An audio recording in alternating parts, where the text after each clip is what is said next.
اعوذ باللہ من الشیطان الرجیم بسم اللہ الرحمن الرحیم رب اشرح لی صدری ویسر لی امری واحلل عقدۃ من لسانی یفقہوا قولی واجعل لی وزیرا من اہلی رب زدنی علما رب زدنی علما رب زدنی علما آمین بسم اللہ الرحمن الرحیم السلام علیکم ورحمۃ اللہ وبرکاتہ۔ آج ہم ماہ رجب کے بارے میں بات کریں گے۔ رجب کا مہینہ، اس کی سب سے اہم فضیلت یہ ہے کہ یہ حرام مہینہ ہے۔ اللہ کریم ارشاد فرماتے ہیں ان عدت الشہور عند اللہ اثنا عشر شہرا فی کتاب اللہ یوم خلق السماوات والارض منها اربعۃ حرم ذلک الدین القیم فلا تظلموا فیہن انفسکم۔ بے شک اللہ کے ہاں مہینوں کی گنتی 12 ہے اللہ کی کتاب کے مطابق، اس دن سے جب سے اللہ نے آسمان اور زمین کو پیدا فرمایا، ان میں سے 4 ہی مہینے حرمت والے ہیں، یہی سیدھا اور درست دین ہے، چنانچہ ان مہینوں میں اپنی جانوں پر ظلم مت کیا کرو۔ سورہ توبہ کی یہ آیت ہے، نمبر ہے 36۔ 4 مہینے حرام ہے، اللہ نے وضاحت کی۔ پہلی بات تو سمجھنے کی یہ ہے کہ ٹائم کا جو سپین ہے، کیلنڈر ہے، جو ڈویژن ہے، وہ ہمیشہ سے یہی ہے، دن رات کے ساتھ ایک دن بنتا ہے، اور 7 دنوں کا ہفتہ، 4 ہفتوں کا مہینہ، 12 مہینوں کا سال۔ سال میں 12 مہینے ہیں، اور ان میں سے شروع سے، یہ جب سے کائنات بنی، 4 ہی مہینے حرام ہیں۔ وہ مہینے ہر عہد میں یہی رہے۔ اب یہ 4 مہینے کون سے ہیں؟ یہ نبی کریم صلی اللہ علیہ وسلم نے وضاحت فرمائی۔ آپ فرماتے ہیں السنۃ 12 شہرا منها اربعۃ حرم، 12 مہینے ہیں سال میں، 4 ان میں سے حرمت والے، ثلاثۃ متوالیات، 3 مسلسل آتے ہیں، والقعدہ وذو الحجہ والمحرم، وہ ہیں ذو القعدہ، ذو الحجہ اور محرم، ورجب مضر الذی بین جمادی و شعبان، چوتھا مہینہ رجب مضر ہے جو شعبان اور جمادی الاخری کے درمیان آتا ہے۔ جمادی الاخری ختم ہوتا ہے تو رجب شروع ہوتا ہے، پھر بعد میں شعبان آ جاتا ہے۔ رجب مضر اس کا کمپلیٹ نام ہے، ہم سب رجب کہتے ہیں۔ یہ جو روایت ہے بخاری کی روایت ہے بدء الخلق کی، اور اس کا نمبر 3197 ہے۔ مسلم نے بھی روایت کیا ہے اور اس کا نمبر 1679 ہے۔ اور بھی کتابوں میں یہ روایت آئی ہے، میں نے صرف صحیح ہے ان کا حوالہ دیا ہے، تو متفق علیہ روایت۔ تو قرآن و حدیث سے کیا پتہ چلا؟ مہینے 12 ہیں، 12 مہینوں میں سے 4 مہینے حرام ہیں۔ ان حرام مہینوں میں سے 3 متواتر آتے ہیں، ذوالقعدہ، ذی الحجہ، محرم، اور ایک الگ ہے سب سے، اور وہ رجب ہے۔ کون سا رجب؟ وہی رجب جو رجب ہے ہمیشہ سے، وضاحت کے لیے نبی صلی اللہ علیہ وسلم نے بتا دیا، جو جمادی الاخری اور شعبان کے مابین آتا ہے، یہی رجب جو شروع ہوا ہے۔ حرام ہونے سے مراد کیا ہے؟ حرام سے مراد ہے معزز، عزت والا، آنریبل۔ وقت تو اللہ کی علامتوں میں سے علامت ہے، تو ان میں سے ان 4 مہینوں کو اللہ نے محترم قرار دے دیا۔ کیوں قرار دے دیا؟ اللہ کی مرضی، وہ مالک ہے، وہ جسے محترم کہے گا وہ محترم ہوگا۔ جیسے اللہ پاک نے دنیا کی ساری مساجد میں سے بیت اللہ کو چنا، تو وہ مسجد حرم ہے، مسجد حرام ہے۔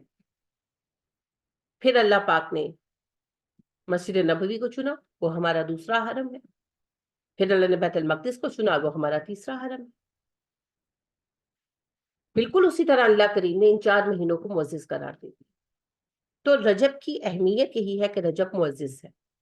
اللہ نے کہا کہ یہ وہ 4 مہینے ہیں جو باقی سارے سال سے زیادہ معزز ہیں۔ ان میں اللہ نے کیا کرنے کا حکم دیا؟ ابھی آپ نے آیت سنی ہے سورہ توبہ کی، فَلَا تَظْلِمُوا فِيهِنَّ أَنفُسَكُمْ، ان مہینوں میں اپنی جانوں پر ظلم نہ کرو۔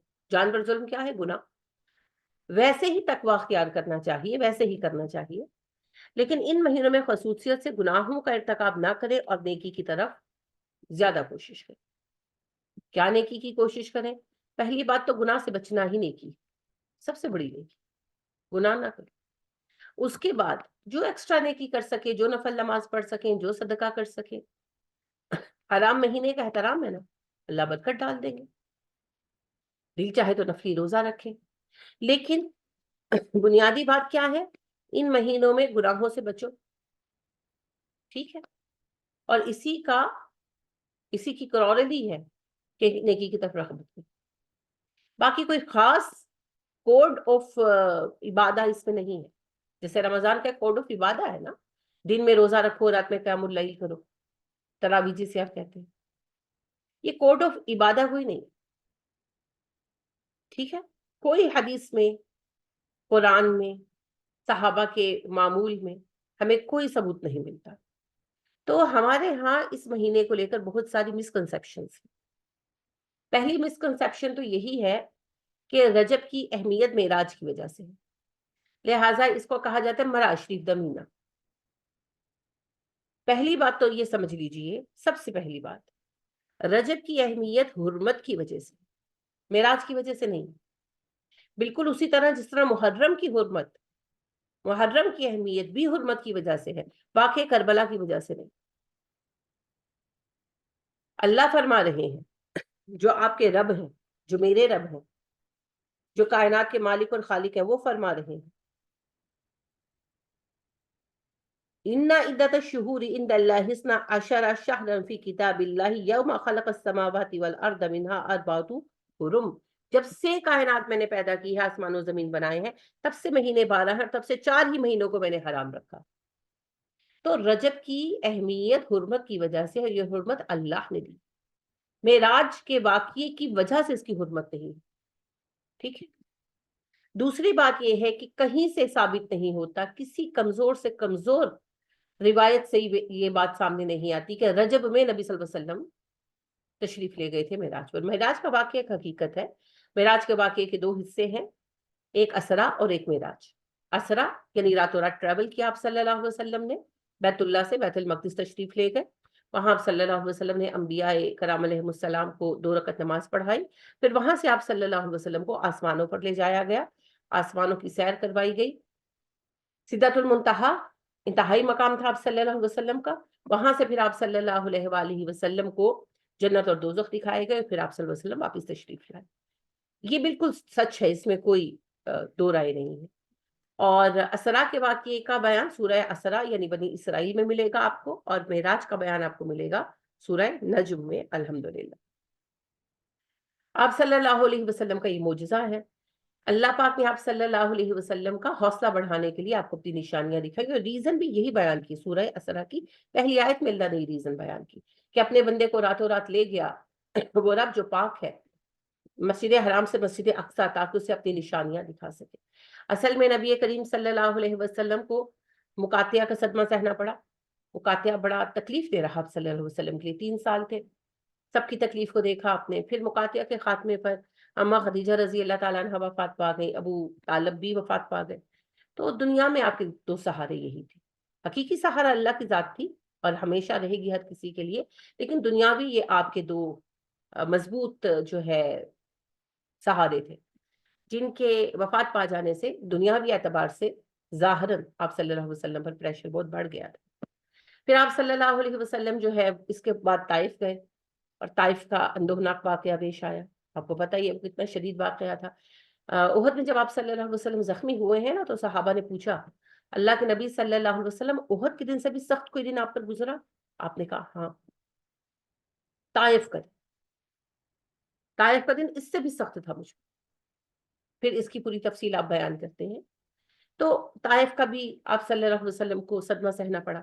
پھر آپ صلی اللہ علیہ وسلم جب واپس آئے مکہ، تو آپ مکہ ڈائریکٹ نہیں گئے، کیونکہ آپ کو جان کا خطرہ تھا ان لوگوں سے. ظاہر آپ کو نظر آ رہا تھا کہ یہ لوگ نہیں چھوڑیں گے. تو آپ صلی اللہ علیہ وسلم اپنے اعلان نبوت کے بعد پہلی اور آخری دفعہ غار حرا میں گئے. نبوت سے پہلے آپ جاتے تھے، اعلان نبوت کے بعد کبھی نہیں گئے. آپ غار حرا میں گئے اور 2 دن وہاں رہے بھی. آپ صلی اللہ علیہ وسلم نے ابو بکر صدیق رضی اللہ تعالیٰ عنہ وغیرہ کو یہ کہا کہ کسی کو ضمانت کے لیے ڈھونڈے، کسی کو ضامن بنائے، کوئی وہ جو آپ کا ذمہ لے. عربوں میں ذمہ لینا بڑا اہم معاملہ ہوتا تھا، پھر ذمہ پورا کرنے کی جان دے دیتے تھے۔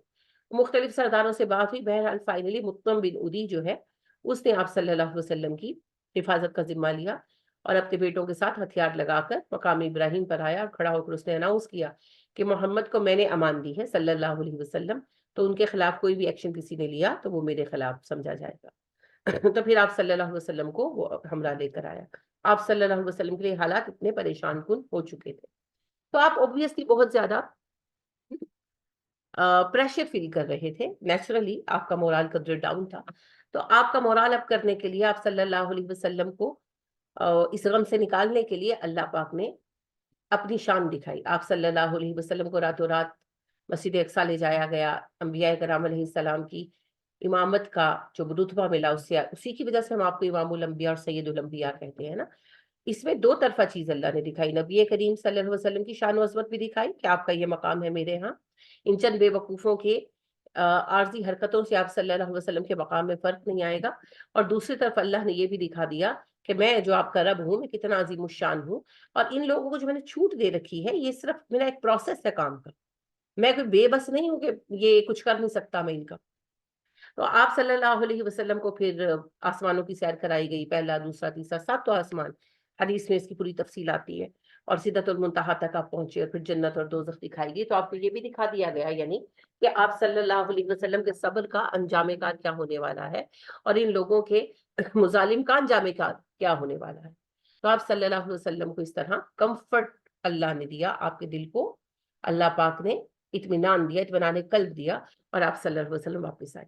تو یہ سارا واقعہ بالکل درست ہے جی، اور یہ واقعہ فزیکلی پیش آیا، یہ بھی یاد رکھیے گا، لیکن اس میں احادیث متواتر ماشاءاللہ ہے، ایک پراپر چیپٹر ہے معراج کا، لیکن مسئلہ یہ ہے کہ کبھی بھی کہیں بھی نہ تو ایئر بیان ہوا ہے، نہ مہینہ بیان ہوا ہے، نہ date and time, date time کو چھوڑ دیں، یعنی کہ آپ صلی اللہ علیہ وسلم کی احادیث میں سال، مہینہ، دن وغیرہ بیان نہیں ہوا، صرف ٹائم ہم جانتے ہیں کہ آپ صلی اللہ علیہ وسلم تہجد کے لیے اٹھے تھے جب جبرائیل آپ کو لے گئے، اور فجر سے پہلے آپ واپس آ گئے۔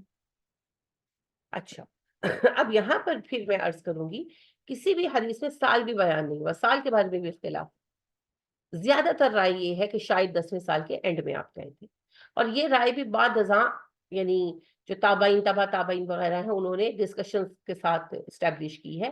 ایک بات طے ہے کہ آپ صلی اللہ علیہ وسلم واقع طائف کے بعد گئے، لیکن ایگزیکٹلی آیا 10th ایئر میں ہی گئے یا 11th ایئر آف مکہ میں گئے، کچھ نہیں پتا، اور مہینہ تو بالکل ہی نہیں پتا، اور ڈیٹ بھی نہیں پتا۔ تو پھر یہ جو معراج کے ساتھ جوڑ دیا جاتا ہے رجب کو، یہ خود ساختہ اور 27ویں کے ساتھ تو میری خاص ہی محبت ہے، میرا خیال ہے 27 تاریخ کے ساتھ، کہ ہم نے لیلۃ القدر کو بھی 27 رمضان بنا لیا، اور لیلۃ المعراج کو بھی ہم نے 27 معراج شریف بنا لیا۔ ایکچولی بات یہ ہے کہ نبی صلی اللہ علیہ وسلم کب گئے کسی کوئی ڈسکشن ہی نہیں ہے اس کے بارے میں، ڈیفینیٹلی اس وقت جس وقت یہ واقعہ پیش آیا اس وقت تو پتا تھا، مگر ڈیٹ اینڈ ٹائم اہم ہی نہیں تھا نا، اہم ہی نہیں تھا، بس واقعہ اہم تھا، واقعہ بیان کیا۔ اگر ٹائم بھی اس لیے بار بار بیان ہوا ہے کہ وہ واقعے کا حصہ ہے کہ نبی کریم صلی اللہ علیہ وسلم تہجد کے لیے اٹھے ہیں اور جبرائیل آ گئے، تو پھر واقعہ سٹارٹ ہو جاتا۔ لہٰذا آپ صلی اللہ علیہ وسلم معراج پر کس مہینے میں گئے، کس تاریخ کو گئے، کوئی بھی نہیں جانتا، تو پھر یہ رجب کی 27 تاریخ کو نومینیٹ کر دینا یہ قطعی خود ساختہ حرکت ہے، اور یہ اللہ اور رسول پر جھوٹ باندھنا ہے۔ پھر اب یہ کہ اس رات کو عبادت کی جائے اور 27ویں دن کا روزہ رکھا جائے، بھئی جس بات کی اصل ہی نہیں ہے اس پر کچھ بھی کرنے کا کوئی سبب بھی نہیں بنتا۔ پھر نبی کریم صلی اللہ علیہ وسلم نے نہیں کی، آپ صلی اللہ علیہ وسلم نے کبھی معراج کے مہینے میں، جسے آپ معراج کہتے ہیں، مہینہ تو رجب کا ہے نا، رجب کے مہینے میں آپ صلی اللہ علیہ وآلہ وسلم نے کبھی بھی کوئی شب داری نہیں، نہ کبھی صحابہ کو کہا، صرف آپ صلی اللہ علیہ وسلم لیلۃ القدر میں حکم دیتے تھے۔ اما عائشہ صدیقہ رضی اللہ تعالیٰ عنہ فرماتی ہے کہ آپ صلی اللہ علیہ وسلم رمضان کی لیلۃ القدر میں گھر کی خواتین کو جاگنے کا حکم دیتے، اور کوئی سو رہا ہوتا تو اسے جگا دیتے۔ تو یہ 5 جو لیلۃ القدر آتی ہے 21 23 25 27 29 اونلی دیز لیلۃ القدر. باقی نبی کریم صلی اللہ علیہ وسلم کسی کو بھی حکم نہیں دیتے تھے. آپ خود تہجد پڑھتے تھے مگر کسی کو باؤنڈ نہیں کیا تھا کہ تہجد ضرور پڑھو. ٹھیک ہے. اور یہ رجب کی 27 کو نہ آپ صلی اللہ علیہ وسلم نے کبھی عبادت کی ہے کوئی خصوصی. تہجد تو آپ ریگولر پڑھتے تھے نا. نہ ہی صحابہ کو کوئی ایسا آرڈر آپ نے دیا ہے, نہ اس کی کوئی روایت ملتی ہے, اور نہ آپ صلی اللہ علیہ وسلم کی سنت سے کچھ ثابت ہے. اچھا, اس پر پھر ایک سوال یہ اٹھتا ہے کہ بھئی اگر چلو کوئی جاگتا ہی ہے تو نیکی کرتا ہے نا, اسے روک دیتے ہو. دیکھیے نیک عمل جو ہے نا, عمل صالح ہے نیکی, اس کی 4 شرائط ہے. اگر ایک بھی شرط پوری نہیں اترے گی تو نیکی نہیں ہوگی. پہلی چیز ایمان, غیر مومن کا کام قبول نہیں ہوتا. دوسری چیز ہے اخلاص, دکھاوے کے لیے کیا گیا کام قبول نہیں ہوتا. تیسری چیز ہے رزق حلال, حرام کام سے کیا گیا کام, حرام مال سے جو کام ہو وہ قبول نہیں ہوتے. اور چوتھی چیز ہے مطابقت سنت, انہیں سنت کے مطابق ہونا. اگر سنت کی پیروی نہیں ہے, خود ساختہ کام ہے, تو قبول نہیں ہوگا. تو بھیا یہ خود سنت کی پیروی میں نہیں ہے نا, یہ سنت سے ثابت نہیں, یہ صحابہ سے ثابت نہیں. اور اب تو وہ لیول آ گیا ہے کہ اس کے پرچار کرنے والے بھی یہ مانتے ہیں کہ ہاں یہ سنت سے تو ثابت نہیں ہے, پر کیا ہو گیا اگر کوئی جاگ لے گا تو نیکی کرے گا. نہ بھائی نہ, نیکی نہیں ہے, یہ بدعت ہے. یہ بدعت ہے. بدعت کس کو کہتے ہیں؟ بدعت کہتے ہیں ہر اس کام کو جو دین میں نیا پیدا کیا جائے. ٹھیک ہے, دین میں نیا پیدا کیا جائے, دنیاوی کاموں میں نہیں. کیونکہ بعض اوقات بچوں والی باتیں کرتے ہیں نا, بالکل بچوں والی باتیں کرتے ہیں کہ پنکھا کیوں چلاتے ہو, یہ بھی نبی صلی اللہ علیہ وسلم کے زمانے میں نہیں تھا. موبائل کو استعمال کرتے ہو, یہ بھی نبی صلی اللہ علیہ وسلم کے زمانے میں نہیں تھا. بھیا دنیا کے طور طریقوں کے ارتقاء کی بات نہیں ہو رہی, دین کی بات ہو رہی ہے. دین میں کوئی چیز نہیں پیدا نہیں کی جائے گی. دین میں جو چیز نہیں پیدا کی جائے گی وہ انوویشن ہوگی, وہ بدعہ ہوگی. اور یہ میں نہیں کہہ رہی, یہ نبی کریم صلی اللہ علیہ وسلم نے کہا. آپ نے فرمایا اوصیکم بتقوی اللہ والسمع والطاعۃ وان عبدا حبشیا فإنه من يعش منكم بعدي فسيرى اختلافا كثيرا. میں تمہیں وصیت کرتا ہوں اللہ کا تقوی اختیار کرو اور اپنے امیر کی بات سنو اور مانو, چاہے تم پر ایک حبشی غلام ہی امیر کیوں نہ مقرر کر دیا جائے. جب تک اللہ کی اطاعت پر رہے اس کی بات سنو. اور بلا شبہ تم میں سے جو بھی میرے بعد زندہ رہے گا وہ اختلافات ایک کثیرہ دیکھے گا, بہت اختلافات دیکھے. فعلیکم بسنتی وسنت الخلفاء الراشدین المہدیین تمسکوا بها. اس لیے تم پر لازم ہے کہ تم میرے اور میرے ہدایت یافتہ خلفاء راشدین کے طریقوں کو لازم پکڑ لینا. وعدوا علیہ بالنواجذ, اور انہیں پکڑنا جس طرح داڑوں کے ساتھ مضبوطی سے کوئی چیز پکڑی جاتی ہے. وَإِيَّاكُمْ وَمُحْدَثَاتِ الْأُمُورِ, اور تم بچنا ان کاموں سے جو دین میں نئے پیدا کیے جائیں. فَإِنَّ كُلَّ مُحْدَثَةٍ بِدْعَةٌ, کیونکہ ہر نئی پیدا کردہ چیز ایک بدعت ہے, ایک انوویشن ہے. وَكُلَّ بِدْعَةٍ ضَلَالَةٍ, اور ہر ایک بدعت جو ہے وہ ایک ضلالت ہے. وَكُلُّ ضَلَالَةٍ فِي النَّارِ, اور ہر گمراہی جہنم میں لے کر جائے گی. اب یہ حدیث ہے نبی کریم صلی اللہ علیہ وسلم کی, ابو داؤد میں روایت ہوئی, اس کا نمبر 4607 ہے, اور یہ بالکل صحیح حدیث ہے. اسی طرح نبی کریم صلی اللہ علیہ وسلم جمعے کا اور عیدین کا خطبہ ہمیشہ جس بات سے شروع فرماتے تھے, فَإِنَّا خَيْرَ الْحَدِيثِ كِتَابُ اللَّهِ, بے شک بہترین بات اللہ کی کتاب ہے. وَخَيْرَ الْحَدِي هَدْيُ مُحَمَّدٍ, اور بہترین طریقہ محمد کا طریقہ ہے صلی اللہ علیہ وسلم. وَشَرِّ الْأُمُورِ مُحْدَثَاتُهَا, اور بدترین کام وہ ہے جو دین میں نئے پیدا کیے جائیں. وَكُلَّ مُحْدَثَةٍ بِدْعَةٌ, اور ہر جو نیا کام پیدا کیا جاتا ہے وہ ایک بدعت ہے, وہ ایک انوویشن ہے. وَكُلَّ بِدْعَةٍ ضَلَالَةٌ, اور ہر ایک جو بدعت ہے وہ گمراہی ہے. وَكُلَّ ضِلَالَةٍ فِي النَّارِ, اور ہر ایک جو گمراہی ہے جہنم میں جائے گی. اب یہ جو حدیث ہے یہ مسلم کی روایت ہے کتاب جمعہ کی, اور اس کا نمبر 867 ہے. نسائی نے بھی بیان کیا باب عیدین میں, اور حدیث کا نمبر 1579 ہے. اصل میں صحابہ کہتے ہیں کہ نبی کریم صلی اللہ علیہ وسلم اپنا ہر جمعہ اور عیدین کا خطبہ انہی الفاظ سے شروع کرتے تھے. اور میں آپ کو ایک دلچسپ بات بتاؤں, آپ کے جتنے بھی ماشاءاللہ امام وغیرہ ہیں جب خطبہ دیتے ہیں تو شروع میں مستون خطبہ سناتے ہیں نا, وہ مستون خطبہ یہی ہوتا ہے. شروع یہاں سے کرتے ہیں, ساتھ کچھ اور باتیں ایڈ کرتے ہیں ان کے نبی صلی اللہ علیہ وسلم کا ہے نا مستون خطبہ ہے نا، تو وہ پورا پڑھتے ہیں. اس کے بعد پھر جب شروع ہوتے ہیں تو پھر زمین آسمان کے کلامیں ملا دیتے ہیں اردو میں جب شروع ہوتے ہیں. حالانکہ پہلے سارے یہی پڑھتے ہیں، اس میں پھر کوئی تقسیم نہیں کہ وہابی ہے کہ دیوبندی ہے کہ بریلوی ہے، وہ سب یہی پڑھتے ہیں کیونکہ مصنون خطبہ تو ایک ہی ہے، مطلب نہیں بتاتے نا. انا للہ و انا الیہ راجعون. تو دیکھیں آپ نے نبی کریم صلی اللہ علیہ وسلم کا فرمان مبارک سنا جو میں نے آپ کے سامنے پڑھا. آپ صلی اللہ علیہ وسلم کی ایک اور حدیث سن لیجئے. آپ فرماتے من احدث فی امرنا ھذا ما لیس فیہ فہو رد. جس نے ہمارے دین میں کوئی چیز نہیں نکالی جو دین میں شامل نہیں تھی، وہ چیز مردود ہے. اور بخاری کی روایت ہے، یہ 2697 نمبر ہے. مسلم نے بھی اسے روایت کیا، 1718 نمبر ہے.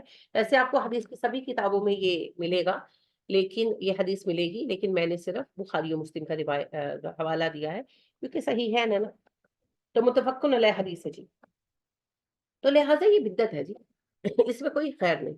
یہ سمجھنا کہ نیکی کا کام ہے، نہیں، نیکی صرف وہ ہے جو مطابق ہو سنت رسول صلی اللہ علیہ وسلم کے. جو سنت سے ہٹ گئی بات وہ نیکی نہیں. تو لہٰذا یہ جو معراج کا کانسیپٹ ہے رجب کے ساتھ، اور جو معراج کی وجہ سے رات کی عبادت اور دن کا روزہ ہے، وہ سب خود ساختہ باتیں ہیں، کوئی حقیقت نہیں ہے. اور یہ پھر رات میں جو مختلف طرح کے نفل پڑھنے کی آپ کو مختلف وہ ملتی ہیں روایتیں کہ ایسے نفل پڑھو، ویسے نفل پڑھو، اتنے رکعت نفل پڑھو، یہ دعا پڑھو، یہ پڑھو، وہ سارے بھی خود ساختہ ہیں، کسی کی کوئی حقیقت نہیں. ایک اور اس رات مہینے میں جو رسم چلتی ہے، کنڈے جو دیے جاتے ہیں جی 22 رجب کو، امام جعفر صادق کے کنڈے. اور سب نے اس کی اپنی اپنی جو ہے وہ ریزنز بنا رکھے ہیں. کوئی کچھ کہانی سناتا ہے، کوئی کچھ کہانی سناتا ہے. کوئی کہتا ہے جو ان کا یوم پیدائش ہے، حالانکہ ان کا یوم پیدائش جو ہے وہ 15 شوال 148 ہجری ہے. اور جو ان کی تاریخ وفات ہے وہ 17 ربیع الاول ہے جی، 17 ربیع الاول 83 ہجری. ٹھیک ہے، پیدائش 15 شوال 148 ہجرا. اور میں الٹا بول رہی ہوں، سوری، ان کی جو تاریخ وفات ہے، میں اسے تاریخ پیدائش بھول گئی ہوں. ان کی جو تاریخ ولادت ہے، پیدائش کی تاریخ ہے 17 ربیع الاول 83 ہجری ہے، اور تاریخ وفات 15 شوال 148 ہجری ہے. ٹھیک ہے، میں دوبارہ ریپیٹ کر دیتی ہوں تاکہ کنفیوژن نہ ہو. تاریخ ولادت 17 ربیع الاول 83 ہجری ہے، تاریخ وفات جو ہے وہ 15 شوال 148 ہجری ہے. آج سر درد کی وجہ سے نا مجھے ساری چیزیں ذرا بڑی مکس محسوس ہو رہی ہیں. خیر، اللہ فضل کرے ہم سب پر. تو نہ تو امام جعفر صادق کی یہ تاریخ وفات ہے، نہ ہی تاریخ پیدائش. اچھا، ایک اور بات یہ ہے کہ اس کے ساتھ ایک کہانی بھی منسوب کی گئی ہے کہ جی امام جعفر صادق کے کنڈے جو دے گا تو اس کی مراد پوری ہوگی. اور اس کے پیچھے وہ کہانی بھی سناتے ہیں کہ ایک خاتون نے یہ بات کہی جی، اور جو ہے اگر ایسا نہ ہو، مراد پوری نہ ہو، تو قیامت کے دن امام جعفر صادق کہتے ہیں میرا گریبان پکڑ لینا. بیکار کہانی ہے، اس طرح کی بے شمار کہانیاں آپ کو ملیں گی. جب بھی کوئی کہانی گھڑی جاتی ہے، کسی بدعت کو پھیلایا جاتا ہے، تو ڈیفینیٹلی اسے کسی بڑی مشہور شخصیت کے ساتھ منسوب کیا جاتا ہے. تو امام جعفر صادق جو ہے وہ ظاہر ہے ہماری ایک اہم شخصیت ہے. امام جعفر جو ہے یہ امام باقر کے بیٹے ہیں، امام باقر علی کے بیٹے ہیں، علی حسین کے بیٹے ہیں، اور حسین پھر علی کے بیٹے ہیں. سمجھ آئیے، علی رضی اللہ تعالیٰ عنہ کے بیٹے حسین رضی اللہ تعالیٰ عنہ، حسین رضی اللہ تعالیٰ عنہ کے بیٹے یا علی یعنی کہ زین العابدین جو کربلا میں بچے تھے، ان کا نام تو علی تھا نا، زین العابدین تو لقب تھا ان کا. تو زین العابدین کے بیٹے امام باقر، امام باقر کے بیٹے جعفر صادق. ٹھیک ہے، تو یعنی کہ یہ حسین رضی اللہ تعالیٰ عنہ کے پڑپوتے ہیں. بڑے عالم ہیں ماشاءاللہ، بڑا نام ہے ہمارا. شیعہ تو ان کو اماموں کی حیثیت سے زیادہ ویلیو کرتے ہیں. ہمارے لیے یہ اہل بیت اطہار ہے، نبی صلی اللہ علیہ وسلم کی نسل میں سے ہے، اور جیسا کہ میں نے کہا بہت بڑے عالم ہیں. لیکن ان کے نام پر یہ جو قصہ بنایا گیا ہے یہ بالکل جھوٹ ہے، اس کی کوئی حقیقت نہیں ہے. بالکل کنڈے شونڈے جو ہیں وہ نہیں آپ کو دینے چاہیے، اور کھانے بھی نہیں چاہیے. وجہ کیا ہے؟ یہ صرف بدعت ہی نہیں ہے، یہ امام جعفر صادق کے کنڈے یعنی ان کے نام کی نیاز ہے نا. تو آپ کو پتا ہے اللہ کے سوا کسی کے نام کی نیاز دینا تو حرام ہے. کیا کیا حرام کیا گیا ہے ہم پر؟ حرم علیکم المیتۃ والدم ولحم الخنزیر وما اہل بہ لغیر اللہ، قرآن میں 4 جگہ یہ حکم دہرایا گیا ہے۔ تم پر حرام کر دیا گیا ہے مردار، خون، سور کا گوشت اور ہر وہ کھانا جو اللہ کے سوا کسی کے نام پر پکارا گیا ہو۔ تو 11ویں کے پیر صاحب کی نظر بھی حرام ہے، اور رام جی کا کیا ہوتا ہے پرشاد بھی حرام ہے، اور عیسیٰ علیہ السلام کی برتھ ڈے کا کیک بھی حرام ہے، اور جو یہ ہے امام جعفر صادق علیہ رحمہ ان کے نام کی نیاز بھی حرام ہے، کیونکہ غیر اللہ کے سوا کسی کے بھی نام پر نیاز دی جائے، نظر نیاز ہو، وہ حرام، تو لہٰذا اس کا کھانا بھی حرام ہے، تو یہ کھانا بھی نہیں چاہیے اور دینا بھی بالکل نہیں چاہیے، کیونکہ بالکل بے اصل باتیں ہیں جن کی کوئی حقیقت نہیں، کوئی ایک روایت ایسی نہیں ہے جو درست ہو۔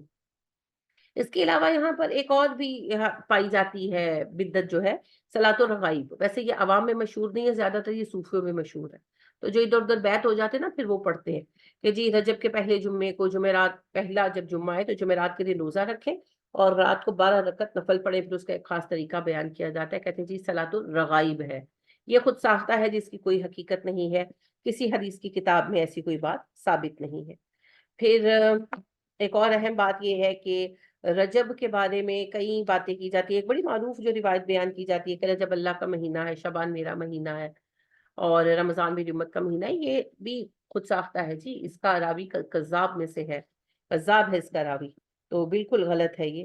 اس کے سوا اور بہت ساری جو ہے نا اذکار، وظیفے اور نفل نمازیں جو ہیں وہ منسوب کی گئی ہیں ماہ رجب کے ساتھ، اسے معراج شریف کا مہینہ کہہ کر، لیکن معذرت کے ساتھ ایسا کچھ بھی نہیں ہے۔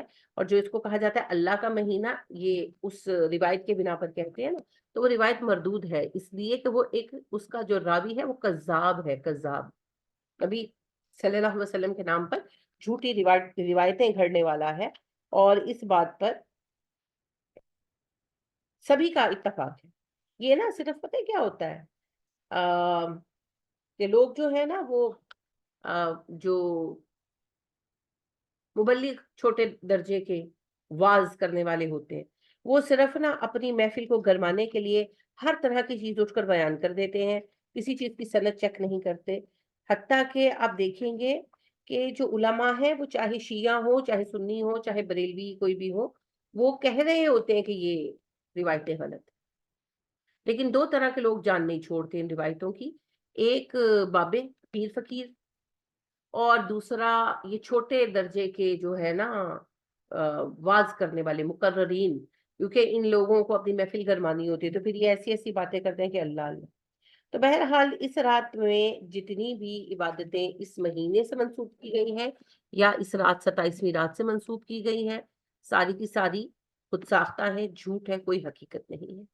اس مہینے میں کیا کرنا ہے، اسپیسیفک کچھ نہیں کرنا، بس آپ کے رب نے آپ کو کہہ دیا ہے، میں نے شروع میں ہی آپ کو آیت سنائی ہے سورہ توبہ کی آیت نمبر 36، کہ آپ کے رب نے کہا یہ حرام مہینہ ہے اور اس میں اپنی جانوں پر ظلم کرنے سے بچو، تو لہٰذا پہلی بات گناہ نہ کریں، اور دوسری بات نیکی میں زیادہ کوشش کر لیں، وہ آپ کی مرضی ہے، اگر آپ نفل لے کیا کرتے ہیں ضرور کریں، اہم بات یہ ہے کہ اس کا احترام کریں، اپنے آپ کو گناہوں سے بچائیں۔ تو یہ حرام مہینہ ہے، اس کی یہی حرمت ہے، اور یہی اس کا وقار ہے، یہی اس کی اہمیت ہے، باقی اس کو رجب سے جوڑنا یا کچھ بھی جوڑنا وہ بالکل بیکار باتیں ہیں۔ آج پڑھاتے ہوئے 2 دفعہ مجھ سے سلپ آف ٹنگ ہوا ہے، اس کے لیے معذرت، کیونکہ سر درد کی وجہ سے نا چیزیں تھوڑی سی مکس اپ سی ہو رہی تھی مجھ سے، تو اللہ رب کریم ہمیں توفیق عطا کرے، اور اللہ ہمیں آسانی دے اس بات کے لیے کہ جو کچھ ہم سیکھ رہے ہیں اس پر ہم عمل کر سکیں، تو اپنے آپ کو بدعتوں سے بچائیں، کیونکہ بدعت تو وہ مصیبت ہے جو حوض کوثر پر بھی ہمیں محروم کر دے گی۔ نبی کریم صلی اللہ علیہ وسلم نے فرمایا، بخاری و مسلم کی متفق علیہ حدیث ہے، نبی کریم صلی اللہ علیہ وسلم نے فرمایا حوض کوثر پر میں اپنی امت کے انتظار میں ہوں گا، تو میری امت کا ایک گروہ آئے گا جسے فرشتے کوڑے مار مار کر ہٹا دیں گے، تو میں ان سے کہوں گا کہ ان کو کیوں ہٹا رہے ہو، یہ تو میری امت ہی ہے، تو وہ جواب میں کہیں گے کہ اے نبی صلی اللہ علیہ وسلم آپ نہیں جانتے آپ کے بعد انہوں نے دین میں کیسی کیسی تبدیلیاں کر دی، تو میں کہوں گا دوری ہو میرے اور ان کے درمیان جنہوں نے دین کو میرے بعد بدل دیا، تو اس سے آگے پھر کیا رہ جاتا ہے؟ لہٰذا اپنے آپ کو بدعتوں سے بچائیں اور اسی نیکی کو اپنائیں جسے نبی صلی اللہ علیہ وسلم نے نیکی قرار دیا، ہمیں قرآن و سنت کافی ہے۔ الحمدللہ، اللہ ہمیں توفیق عطا کرے حق کو قبول کرنے کی، سننے سمجھنے کی، مان لینے کی، اور اس پر قائم ہو جانے کی، اور اسے آگے پھیلانے کی۔ آمین ثم آمین۔ سبحانک اللہم و بحمدک ونشہد ان لا الہ الا انت ونستغفرک ونتوب الیک۔ السلام علیکم ورحمۃ اللہ وبرکاتہ۔